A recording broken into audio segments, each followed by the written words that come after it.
And kind of what I'm about to say next is just a series of questions that I have, and I haven't answered any of them, and I'm still thinking through them. So just be, yeah, I mean, I know you will all be so patient with my thoughts. So thank you for that. So, okay. For me, my queerness and my Jewness is very related. Like, I think of my childhood as like both very queer and very Jewish. And so like things I think about are Jew drop-in on Christmas Day, where all of the Jews came over to our house for a potluck, or being dragged to Jewish women against the occupation marches and rallies, our weekly Shabbos dinner with our family, our chosen family, our Passover Seders. Again, they're just, they're really, really intermingled. Then as I grew up, I started to feel a distancing from the queer community. And this is kind of when I was not yet, like when I was too old to be like holding my parents' hand anymore, you know, and just being like their cute kid, but kind of not old enough to fully claim my own identity. And later, like I came out as queer and now genderqueer. But there was kind of this middle time when I wasn't really sure where I fit. And my mom told me I had to explain this concept more in this workshop, because this is something that like me and my queer spawn community talk a lot about, which is this kind of, which a lot of us feel as we grow up, which is this kind of rejection from queer community. Again, once we're no longer like our parents, as I call it jokingly, like our parents' handbags, you know? And so this is something I speak a lot about when I'm talking specifically about my queer spawn identity. But then something I realized again when I was thinking about this was then kind of at the same time as I was feeling this rejection, I started really seeking more traditional ways of being Jewish. So this was kind of around the time of my bat mitzvah.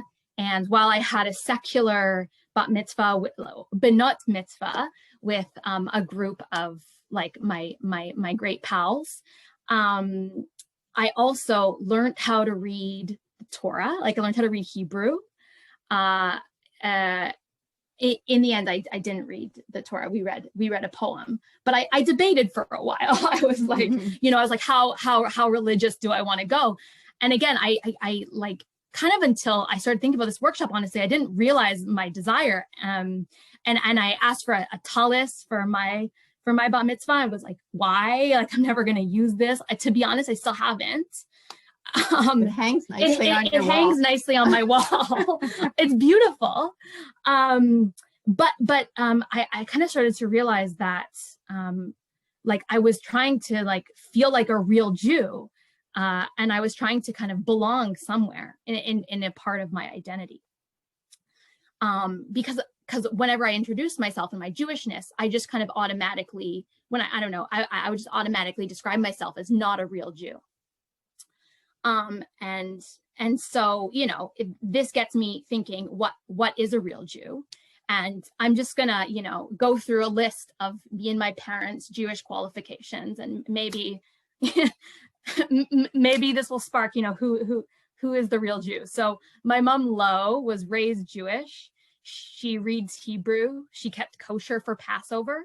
Rach was not really raised that Jewish, but she looks like a Jew.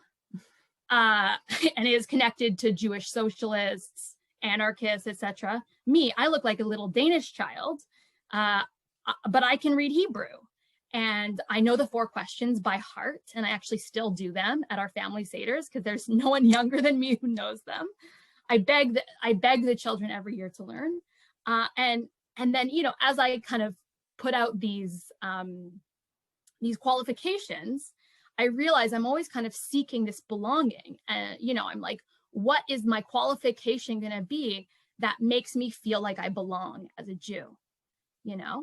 And I think I've kind of realized that I don't think that, that I will, or like, that like, you know, all of them qualify me to be a Jew, even though, you know, like when my mom talks about the blonde Kathys, I'm like, that's me. I'm a blonde Kathy and I'm still a Jew, and that's cool. But what I really take from that is my need to feel rooted somewhere. And that, and so then, and this is the kind of new thought I've been having recently. So often, again, when I'm talking about, what I'm about to say is not a new thought. This is what I've been saying for years about my queer spawn identity, is that like I equate it to my Jewishness, right? And so,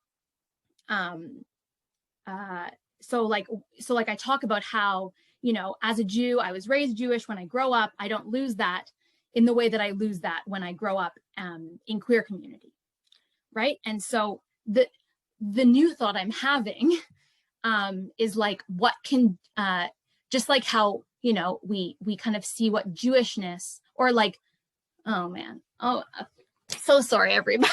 Do you want me to try and recreate what we were talking about a little bit? No. Okay. Okay. No. I'm gonna do it. I promise. I'm kind of raising an opposite point from what Zohar was raising and what my mom was raising, which is about how like we can queer Jewishness, right? And what Jewishness can learn from queerness in terms of expansiveness, in terms of openness. Another question I've been having recently is like, what can